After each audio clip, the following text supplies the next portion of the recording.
നാട്ടിലും മറുനാട്ടിലുമായി ഈ ദിവസങ്ങളിൽ ട്രെൻഡിംഗ് ആയ ഒരുപിടി വിശേഷങ്ങളുമായി 24news.comന്റെ ഈ ലോകം ഈ ആഴ്ച എന്ന പരിപാടിയിലേക്ക് സ്വാഗതം.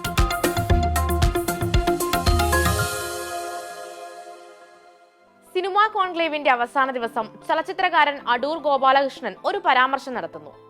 പിന്നീടുള്ള ദിവസങ്ങളിൽ സോഷ്യൽ മീഡിയയിലെ പ്രധാനപ്പെട്ട ചർച്ചാ വിഷയം ഇതായിരുന്നു. പറഞ്ഞതിലുറച്ചും ന്യായീകരണങ്ങൾ നിരത്തിയും അടൂർ വീണ്ടും വന്നതോടെ കാര്യങ്ങൾ കൈവിട്ടുപോയി. അടൂരിനെ ന്യായീകരിച്ചും പ്രതികൂലിച്ചും നിരവധി പേരാണ് സോഷ്യൽ മീഡിയയിൽ രംഗത്ത് വന്നത്.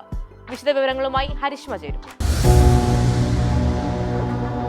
സ്ത്രീകൾക്കും ദളിതർക്കും സിനിമയെടുക്കാൻ ചലച്ചിത്ര വികസന കോർപ്പറേഷൻ ഇത്രയധികം പണം നൽകരുത്. സിനിമാ കോൺക്ലേവ് വേദിയിൽ അടൂർ ഗോപാലകൃഷ്ണൻ പറഞ്ഞത് ഇങ്ങനെയാണ്: സ്ത്രീകളായതുകൊണ്ട് മാത്രം അവസരം നൽകരുതെന്നും പട്ടികജാതി വിഭാഗത്തിൽപ്പെട്ടവർക്ക് ആദ്യം 3 മാസം പരിശീലനം നൽകണമെന്നുമാണ് മറ്റ് പരാമർശങ്ങൾ. താൻ വരത്തനല്ല, 60 വർഷമായി സിനിമയിലുള്ള തനിക്ക് അഭിപ്രായം പറയാം എന്നാണ് അടൂരിന്റെ ന്യായീകരണം. വിവാദ പരാമർശം നടത്തിയ വേദിയിൽ തന്നെ അടൂരിനെതിരെ പ്രതിഷേധ സ്വരമുയർന്നു.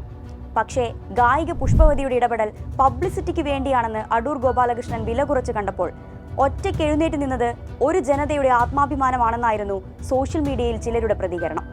സവർണ അസാംസ്കാരിക അശ്ലീലത്തിന് മുഖമടച്ചു കൊടുത്ത അടിയെന്ന് പുഷ്പവതിയുടെ പ്രതിഷേധത്തെ അവർ വിശേഷിപ്പിച്ചു. അനുഭവിച്ചവർക്ക് മാത്രം മനസ്സിലാകുന്ന അത്ഭുതമാണ് ജാതി. അതുകൊണ്ടാണ് ആ വലിയ സദസ്സിൽ പുഷ്പവതിക്ക് മാത്രം അത് മനസ്സിലായത്. എന്നിട്ടും പുഷ്പവതി ആരാണെന്ന് ചോദിക്കാൻ അടൂർ ഗോപാലകൃഷ്ണന് കഴിയുന്നത് ആ ജാതി അധികാരം ഉള്ളതുകൊണ്ടാണെന്നാണ് മറ്റൊരു പോസ്റ്റ്.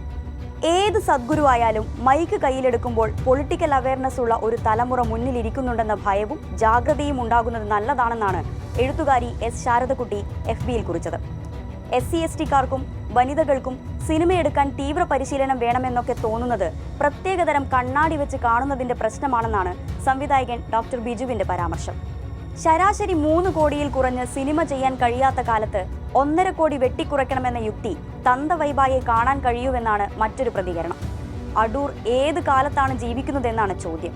അടൂരിന് സർക്കാർ സബ്സിഡിയോടൊപ്പം ബോറടിപ്പിക്കാതെ കഥ പറയാനുള്ള ഒരു 6 മാസ പരിശീലനം കൂടി ആവാമായിരുന്നുവെന്ന തരത്തിലും പ്രതികരണങ്ങൾ വന്നിരുന്നു. അതേസമയം അടൂരിന്റെ വിവാദ പരാമർശത്തിൽ മന്ത്രിമാർക്കിടയിൽ ഭിന്നാഭിപ്രായമായിരുന്നു ഉയർന്നത്. വിശ്വ ചലച്ചിത്ര വേദികളിൽ വിഹരിച്ചിട്ട് കാര്യമില്ല, ഹൃദയവികാസം ഉണ്ടാകണമെന്ന് മന്ത്രി R. ബിന്ദു വിമർശിച്ചപ്പോൾ വളച്ചൊടിച്ച് വിവാദമാക്കിയെന്നാണ് മന്ത്രി VN വാസവൻ പ്രതികരിച്ചത്. സാമ്പത്തിക സാമൂഹിക സാഹചര്യത്തെ തുടർന്ന് സിനിമാ മോഹം ഉപേക്ഷിക്കേണ്ട സ്ഥിതി ആർക്കും ഉണ്ടാകരുതെന്ന് മന്ത്രി സജി ചെറിയാൻ വേദിയിൽ തന്നെ അടൂരിന് മറുപടി നൽകിയിരുന്നു. പ്രതിപക്ഷത്തു നിന്നും അടൂരിന് വിമർശനങ്ങൾ ഉയർന്നു. അരികുവൽക്കരിക്കപ്പെട്ടവരോടുള്ള ഫ്യൂഡൽ പൊതുബോധ കാഴ്ചപ്പാടിനെ ഊട്ടിയുറപ്പിക്കുന്നതാണ് അടൂരിന്റെ പ്രസ്താവനയെന്നാണ് AICC general secretary KC Venugopal MP കുറ്റപ്പെടുത്തിയത്.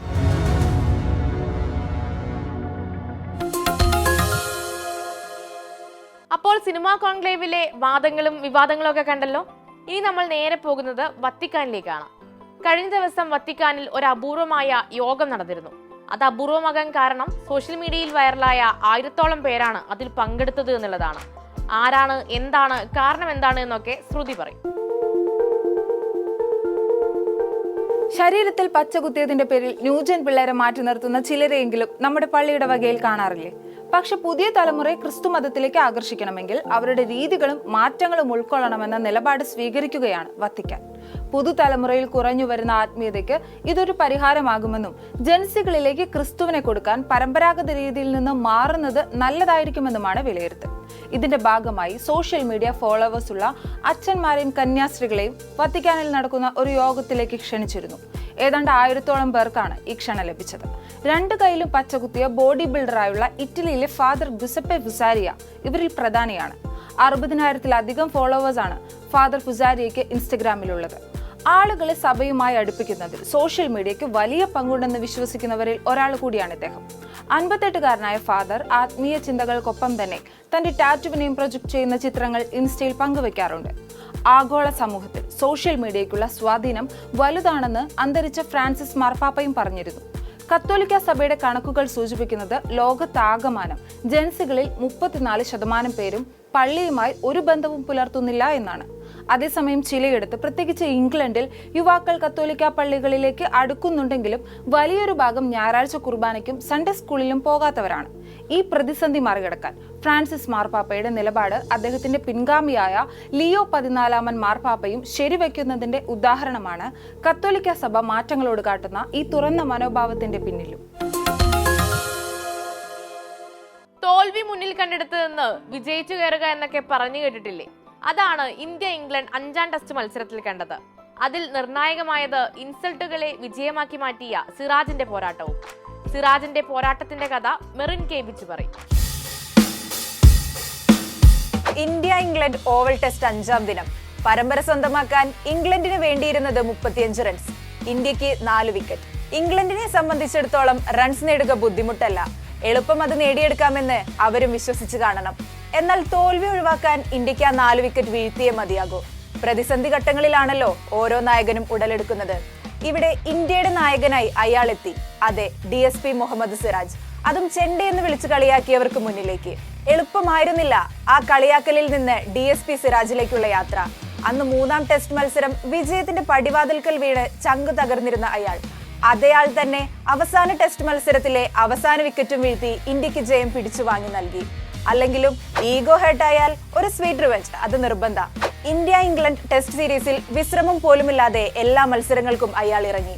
5 test മത്സരങ്ങളും ഇന്ത്യക്കായി കളിച്ച ഏക ഫാസ്റ്റ് ബൗളർ. എറിഞ്ഞത് 1000-ൽ പരം ബോളുകൾ. നേടിയത് ഈ ടെസ്റ്റ് സീരീസിൽ ഏറ്റവും കൂടുതൽ വിക്കറ്റ് വീഴ്ത്തിയ താരമെന്ന നേട്ടവും. നേട്ടങ്ങളുടെ കൂറ്റൻ മല കയറിയ അദ്ദേഹം നിർണായക ഘട്ടങ്ങളിൽ ഇന്ത്യയുടെ രക്ഷകനായി. പരമ്പര സമനിലയിൽ അവസാനിപ്പിക്കുക എന്നതായിരുന്നു ഗില്ലിന്റെയും സംഘത്തിന്റെയും ലക്ഷ്യം. ഇംഗ്ലണ്ടിനെ പൂട്ടിക്കെട്ടാനായി കച്ചകിട്ടിയിറങ്ങിയ ഇന്ത്യൻ ബൗളിംഗ് നിര അവസാന ദിനത്തിൽ 35 റൺസ് എന്ന ഇംഗ്ലീഷ് പടയുടെ ലക്ഷ്യം 6 റൺസായി ചുരുങ്ങി. 1 വിക്കറ്റ് മാത്രം അകലെയായി ഇന്ത്യയുടെ ജയം. എനിവൺ ക്യാൻ ബീറ്റ് എനിവൺ എന്ന നിലയിലേക്ക് നീങ്ങിയ മത്സരം അവസാന നിമിഷങ്ങളിലേക്ക് നീങ്ങുമ്പോൾ ക്യാപ്റ്റൻ ഗിൽ പന്തേൽപ്പിച്ചത് മുഹമ്മദ് സിറാജിന്റെ കരങ്ങളിലേക്ക്. തോൽവിയിലേക്കോ അതോ വിജയത്തിലേക്കോ? ഇതായിരിക്കണം ആ നിമിഷം ഓരോ ആരാധകരുടെയും ഉള്ളിൽ വന്ന ചോദ്യം. എന്നാൽ ആവേശം അതിന്റെ കൊടുമുടിയിൽ നിൽക്കുമ്പോൾ സിറാജ് ഗസ് ആറ്റ്കിൻസണിന്റെ കുറ്റിതെറിപ്പിച്ചുകൊണ്ട് ഇന്ത്യ വിജയത്തിലേക്ക് നയിച്ചു. പ്ലെയർ ഓഫ് ദി മാച്ച് നേട്ടവും ഈ പ്രൗഢഗംഭീര വിജയത്തിലൂടെ സിറാജ് സ്വന്തമാക്കി. പരാജയപ്പെട്ടതിൽ ചങ്ക് തകർന്ന് തലകുനിച്ച് നിൽക്കേണ്ടി വന്ന ഇന്ത്യൻ പേസർ ഹാരി ബ്രൂക്കിന്റെ ക്യാച്ച് നഷ്ടപ്പെടുത്തിയതിന് ആരാധകരുടെ അസഭ്യവർഷം നേരിട്ട താരം. എന്നാൽ അതെല്ലാം മറികടന്ന് അയാളുടെ ചങ്ക് വിരിച്ചുള്ള ഒരു നിൽപ്പുണ്ട്. DSP മുഹമ്മദ് സിറാജിന്റെ കട്ട ഹീറോയിസം. നമ്മുടെ സ്വന്തം ദുൽഖർ സൽമാൻ ഇപ്പോൾ നമ്മുടേത് മാത്രമല്ല, ഇന്ത്യൻ സിനിമാ പ്രേക്ഷകരുടേതാണ്. കഴിഞ്ഞ 5 വർഷമായി ദുൽഖർ ശ്രദ്ധ കേന്ദ്രീകരിക്കുന്നതും തമിഴിലും തെലുങ്കിലുമൊക്കെയാണ്. കഴിഞ്ഞ ദിവസം പുറത്തിറങ്ങിയ കാന്ത സിനിമയുടെ ടീസർ പ്രേക്ഷക ശ്രദ്ധ പിടിച്ചുപറ്റിയിരുന്നു. എന്നാൽ ഇപ്പോൾ ചർച്ചയാകുന്നത് താരം തിരഞ്ഞെടുക്കുന്ന സിനിമയുടെ വിന്റേജ് സ്വഭാവമാണ്. കൂടുതൽ വിവരങ്ങൾ അമൽ ശശികുമാർ പറയും. ദുൽഖർ സൽമാൻ നായകനാകുന്ന കാന്ത എന്ന തമിഴ് ചിത്രത്തിന്റെ ടീസർ അടുത്തിടെ പുറത്തിറങ്ങിയിരുന്നു. ടീസറിന് മികച്ച പ്രതികരണമാണ് ആരാധകരിൽ നിന്ന് കിട്ടിയിരുന്നതെങ്കിലും സൗത്ത് ഇന്ത്യൻ സിനിമാ പ്രേക്ഷകർക്കിടയിൽ നിന്ന് ഉയരുന്ന ഒരു കമന്റ് ഉണ്ട്: ദുൽഖർ പതിയെ ഒരു വിന്റേജ് സ്റ്റാറായി മാറുന്നുവോ എന്നതാണത്. അടുത്തിടെ ദുൽഖർ കമ്മിറ്റ് ചെയ്ത സിനിമകളെല്ലാം പീരിയഡ് ചിത്രങ്ങളായിരുന്നു എന്നതാണ് ഇതിന് കാരണം. 1950കളിലെ മദ്രാസ് ആണ് കാന്തയുടെ കഥാപശ്ചാത്തലം. ആദ്യ തമിഴ് സൂപ്പർ താരം ത്യാഗരാജ ഭാഗവതരുടെ കഥയാണെന്നും MR രാധയുടെ കഥയാണെന്നുമെല്ലാം റൂമറുകളുണ്ട്. അതിനു മുൻപ് ദുൽഖർ അഭിനയിച്ച തെലുങ്കിൽ സൂപ്പർ ഹിറ്റായ ലക്കി ഭാസ്കറിന്റെ കഥാപശ്ചാത്തലം 1980കളായിരുന്നു. 2022 റിലീസ് ചെയ്ത സീതാരാമത്തിൽ 1960കളായിരുന്നു കഥാപശ്ചാത്തലം. ദുൽഖർ സൽമാന്റെ തെലുങ്കിലെ അരങ്ങേറ്റ ചിത്രമായ മഹാനടി 50കളും 60കളുമായിരുന്നു കാലഘട്ടമാക്കിയത്. സാവിത്രി എന്ന ഐക്കോണിക് നടിയുടെ ജീവിതകഥയായിരുന്നു മഹാനടി പറഞ്ഞത്. ചിത്രത്തിൽ ദുൽഖർ പ്രത്യക്ഷപ്പെട്ടത് സാക്ഷാൽ ജെമിനി ഗണേശനായിട്ടും. കാർവാൻ ചുപ്പ എന്നീ ചിത്രങ്ങൾക്ക് ശേഷം ദുൽഖർ ബോളിവുഡിലേക്ക് വീണ്ടും എത്തിയത് നെറ്റ്ഫ്ലിക്സ് സീരീസായ ഗൺസ് ആൻഡ് ഗുലാബ്സിലൂടെയായിരുന്നു. 1990ലെ ഒരു സാങ്കല്പിക നോർത്ത് ഇന്ത്യൻ ടൗണിലെ ഡ്രഗ് ഡീലിംഗിന്റെയും മാഫിയ സംഘങ്ങളുടെയും കഥയായിരുന്നു സീരീസ് പറഞ്ഞത്. ദുൽഖർ സൽമാന്റേതായി അവസാനം തിയേറ്ററുകളിലെത്തിയ മലയാള ചിത്രം കിങ് ഓഫ് കൊത്തയാണ്. ബോക്സ് ഓഫീസിൽ വമ്പൻ പരാജയം നേരിട്ട കൊത്ത 90കളും 80കളുമായിരുന്നു കഥാപശ്ചാത്തലമാക്കിയത്. കൊത്തയ്ക്ക് മുൻപ് തിയേറ്ററുകളിലെത്തിയ ദുൽഖർ സൽമാന്റെ blockbuster periodic crime thriller കുറുപ്പാണ് കൂട്ടത്തിലെ കൊമ്പൻ. 1984 ഇൻഷുറൻസ് തുക തട്ടാൻ വേണ്ടി സ്വന്തം മരണം ഫേക്ക് ചെയ്ത് ചാക്കോ എന്നയാളെ കൊലപ്പെടുത്തി ഒളിവിൽ പോയ സുകുമാരക്കുറുപ്പ് എന്ന ഇന്ത്യയിലെ എക്കാലത്തെയും കുപ്രസിദ്ധനായ പിടികിട്ടാപ്പുള്ളിയായി ദുൽഖർ വേഷമിട്ടപ്പോൾ ആരാധകർ അത് ഇരുകൈയും നീട്ടി സ്വീകരിച്ചു. കുറുപ്പിൽ 70, 80, 90 കാലഘട്ടങ്ങളിൽ ദുൽഖറിനെ കാണാൻ സാധിക്കും. അതിനു മുൻപ് കമ്മട്ടിപ്പാടത്തിലും ഞാൻ എന്ന ചിത്രത്തിലും ദുൽഖറിനെ വിന്റേജ് വേഷത്തിൽ കാണാം. ഇങ്ങനെ കുറച്ചധികം വിന്റേജ് വേഷങ്ങൾ ചെയ്യുന്നത് നിർത്തണമെന്ന് ഞാൻ എപ്പോഴും ചിന്തിക്കും. പക്ഷെ വീണ്ടും മോഹിപ്പിക്കുന്ന ഒരു മനോഹരമായ വിന്റേജ് കഥയുമായി ആരെങ്കിലും സമീപിക്കും. അതുകൊണ്ട് ആ വാശി ഞാനങ്ങ് മാറ്റി. ഏറ്റവും അധികം പീരിയഡ് ചിത്രങ്ങൾ ചെയ്യുന്ന ആളായി ഞാൻ പതിയെ മാറുന്നുവെങ്കിൽ അങ്ങനെ തന്നെ ആവട്ടെ. സംവിധായകൻ ആ കഥകൾ എന്നിലൂടെ പറയുന്നെങ്കിൽ സന്തോഷം മാത്രമെന്നാണ് ദുൽഖർ ഈ വിഷയത്തിൽ പ്രതികരിക്കുന്നത്. അപ്പോൾ നമ്മൾ അവസാനിപ്പിക്കുകയാണ്. ഇനി ഈ ലോകം ഈ ആഴ്ച അടുത്ത ബുധൻ ഓഗസ്റ്റ് 13. വീണ്ടും കാണും വരെ ഗുഡ് ബൈ ഫ്രം മേഘ്ന മുരളി. Keep watching 24.